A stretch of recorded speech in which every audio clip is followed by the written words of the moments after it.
UFC 317 is right around the corner. And while there are a few good fights on the undercard, this pay-per-view is being carried by its headliner, Ilia Topuria versus Charles Oliveira for the vacant, undisputed lightweight title. There is a lot of excitement around this fight. There is a lot of speculation around this fight. But there is one truth about this fight that is not being discussed, and that is the UFC needs Ilia Topuria to knock out Charles Oliveira. And in this video, I'll explain why that's the case. To get started, let's briefly talk about how we've ended up with Ilia Topuria and Charles Oliveira fighting for the lightweight championship. After Ilia Topuria knocked out Max Holloway at UFC 308, there were initially talks about a rematch between him and Volkanovski, with the two of them even facing off in the cage. However, instead of a rematch taking place, Ilia announced that he was vacating the belt due to being unable to make featherweight, which resulted in Alexander Volkanovski and Diego Lopez being booked for the vacant featherweight championship. Meanwhile, at lightweight, Islam Makhachev was scheduled at this time to defend his belt against Arman Tsarukyan, but Arman pulled out the night before the fight, leading to Islam fighting Renato Moicano. After subbing Moicano in the first round, Islam Makhachev became the lightweight champion with the most title defenses in UFC history.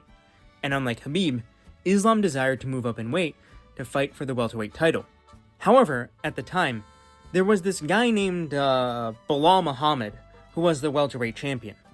And although I think Islam would have been fine fighting Belal kept on saying that they couldn't fight each other because they'd trained together one time before.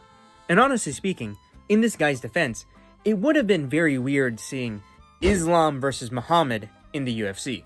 This meant that Islam ended up waiting for the result of UFC 315 to see if he should move up to welterweight or not. And since Jack Della Maddalena beat up the guy who made Kamaru Usman cry on a podcast once, Islam Makhachev has now decided to vacate the lightweight championship to fight JDM for the welterweight title. And the reason why Islam had to vacate the belt is because Ilia was promised a shot at the undisputed lightweight championship upon vacating the undisputed featherweight championship, meaning that there was not going to be an interim belt between Ilia and Charles. Now, how does this whole convoluted mess of two champions vacating their belts and moving up in weight all lead to the UFC needing Ilia Topuria to put Charles Oliveira's lights out? So, before you Do Bronx fanboys spurg out and start spitting broken Portuguese that you don't understand, please take a look at this photo. It's the photo of Islam Makhachev getting his hand raised after submitting Charles Oliveira. The number one reason why the UFC doesn't want Charles to win the belt is very simple. If Charles wins the belt, the championship is going to feel hollow. And that's because Charles wouldn't have taken the belt back from Islam Makhachev in a rematch. We have already seen this happen in the featherweight division, where Volkanovski won the belt at UFC 314 against Diego Lopez in a vacant title fight. Yes, it was a nice, feel-good moment seeing Volkanovski as champion once more, but you can't tell me with a straight face that his belt has the same weight as it did before. And that is because Ilia Topuria has taken all of the hype of the featherweight division with him. Topuria knocked out Volk, who most fans consider to be the greatest featherweight of all time, and who also just proved he wasn't washed when he lost to Topuria by beating Lopez. But then, after knocking out Volkanovski, Topuria then knocked out Max Holloway, who not only was coming off the KO of the decade against Justin Gaethje, and who is seen as the second or third best featherweight of all time, but who is also regarded as having one of the best chins in UFC history. When Ilia relinquished the featherweight championship, the belt lost its luster, because the man who holds it now, Volkanovski, won the title back without beating Ilia Topuria. And if Ilia Topuria is to lose to Charles Oliveira, the same problem will occur at lightweight. Oliveira would have the belt while having been finished by Islam Makhachev. And on top of that, Oliveira has lost to Arman, who himself has a loss to Islam, albeit in Arman's case, that was in his UFC debut. Furthermore, if Islam Makhachev loses to Jack Della Maddalena and decides to come back down to lightweight, instead of a fight with Ilia Topuria, we're going to get a rematch between Islam and Charles. And sure, that's not a bad fight by any means, but it would lack the hype of a Topuria versus Makhachev matchup. So, if Charles wins the belt, the series of events that were set in motion by Ilia vacating his 145-pound title would result in two weight classes where the champion was finished by a fighter who vacated the belt, and Ilia Topuria and Islam Makhachev both potentially sitting in rankings limbo. To put it bluntly, it's going to be a disaster that'll probably take at least a year to sort out. Then, there's another factor to consider in all of this. Age. Ilia Topuria is only 28, whereas Oliveira is turning 36 this year. The entirety of the lightweight division is also aging out, with Poirier retiring at UFC 318, Justin Gaethje turning 37 while whining for a title shot, and while Max Holloway isn't old, he's coming off a loss to Ilia. The only fighters under the age of 30 in the lightweight top 15 are Arman Tsarukyan and Benoit Saint-Denis, and we know that Saint-Denis isn't going to be anywhere near a title shot anytime soon. And in regards to Arman Tsarukyan, he not only is in the bad graces of the UFC for pulling out, he seems to be sitting out waiting for a title shot that will likely never come. Ever since pulling out from his fight at UFC 311, he's done a grappling match with Patricky Pitbull, so we know he's healthy, but instead of getting a fight booked, he's getting fat on caviar paid for by his father and coaching Russian Tough against Tony Ferguson.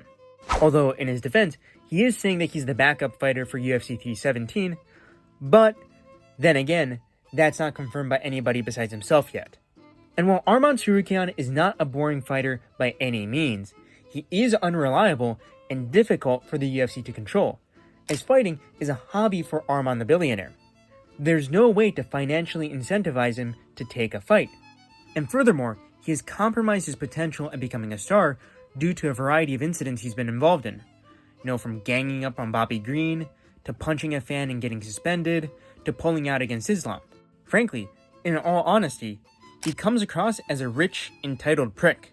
So currently speaking, the only fighter in the lightweight title picture who has the potential of becoming a long-reigning superstar for the UFC is Ilia Topuria. And that leads me to another reason why the UFC needs Topuria to win. Topuria has the potential to give the UFC access to a whole new market, which is the Spanish-speaking world. In an interview that Umar Nurmagomedov recently did, he stated that Hunter Campbell, the chief business officer of the UFC, and the guy who actually runs the day-to-day operations of the UFC now that Dana White is off doing power slap and TKO boxing, came to Dagestan to convince Islam to vacate the belt while moving up. And in this interview, Umar said that Hunter Campbell believes that Ilia Topuria has the potential to sell many fights. And to me, that makes a lot of sense. Currently, the UFC has control of 90% of the mixed martial arts market. However, the UFC has consistently struggled in establishing itself as a presence in Latin America, even though they have gone out of their way to appeal to countries like Mexico by building a UFC Performance Institute there and putting on the Noche UFC events in celebration of Mexican Independence Day. But with Ilia Topuria, who is a Spanish speaker, the UFC would have a star who could directly speak to and interact with that part of the world. And yes, he is a Spanish citizen, so he wouldn't fit perfectly into their plans. But having that language ability is still going to be very powerful for appealing to new potential fans. Furthermore, Topuria's boxing-centric style would likely be familiar in a good way to many Latin American fans, who have a long tradition of boxing. Plus, if you just look at Topuria's Instagram follower count and the fan interactions he has in Spain, you'll see that he is already a huge star in that country. And now let's contrast Ilia's potential drawing power with Charles Oliveira and Arman Tsarukyan.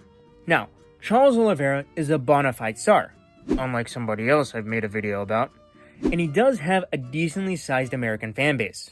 But it still doesn't change the fact that Oliveira is a Brazilian, which is a market that the UFC already firmly controls. Charles Oliveira winning this fight means that the UFC doesn't grow its presence globally. And if you're a business, if you're not growing, you're dying. And with Arman, he's basically an infinitely less marketable Islam Makhachev. Arman is an Armenian, but also has strong ties to Russia and considers himself a Russian fighter. However, Arman lacks that all-important connection to Khabib Nurmagomedov that Islam has. And furthermore, as Khabib himself said here, it's on ESPN app. Yeah. Buy. It's only $70. We have Russian link. You have a link? Like you don't have enough money to spend. Never favorite. You have so much money, you can't give me $70? Russia has a very strong culture of online piracy, which of course will make it difficult for the UFC to profit off of a Russian champion.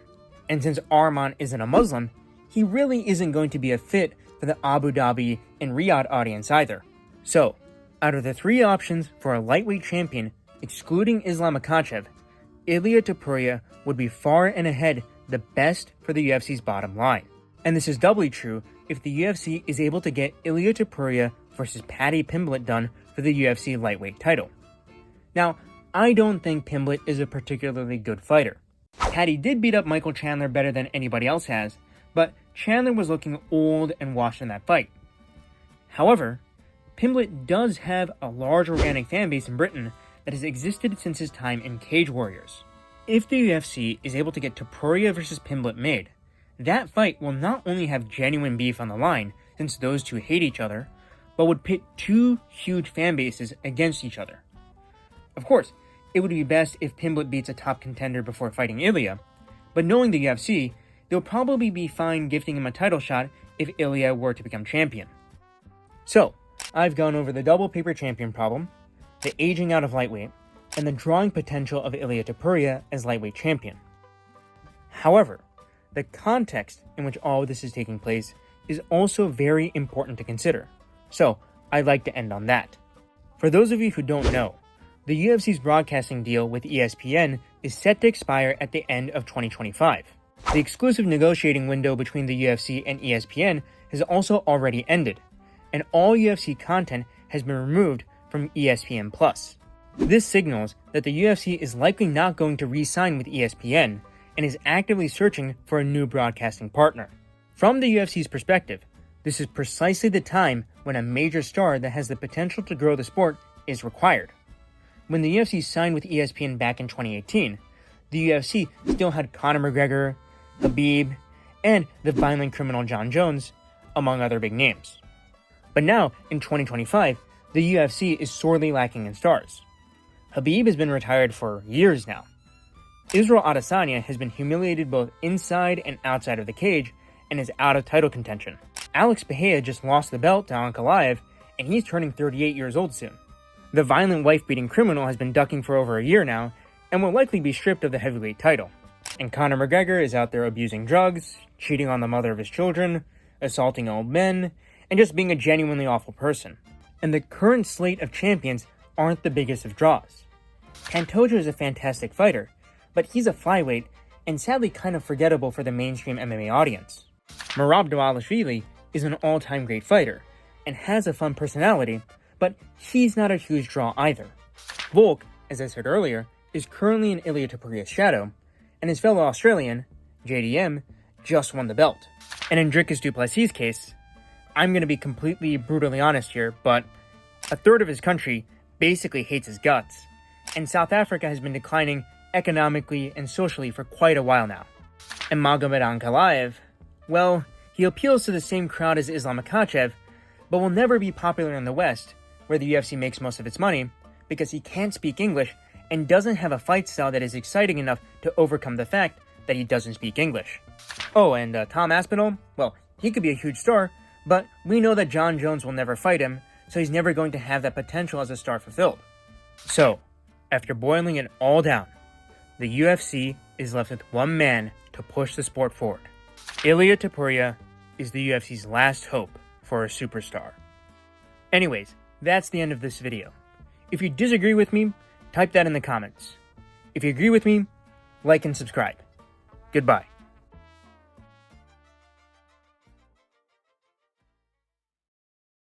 Oh, and MMHA, if you happen to see this video, Ilia by round 2 TKO.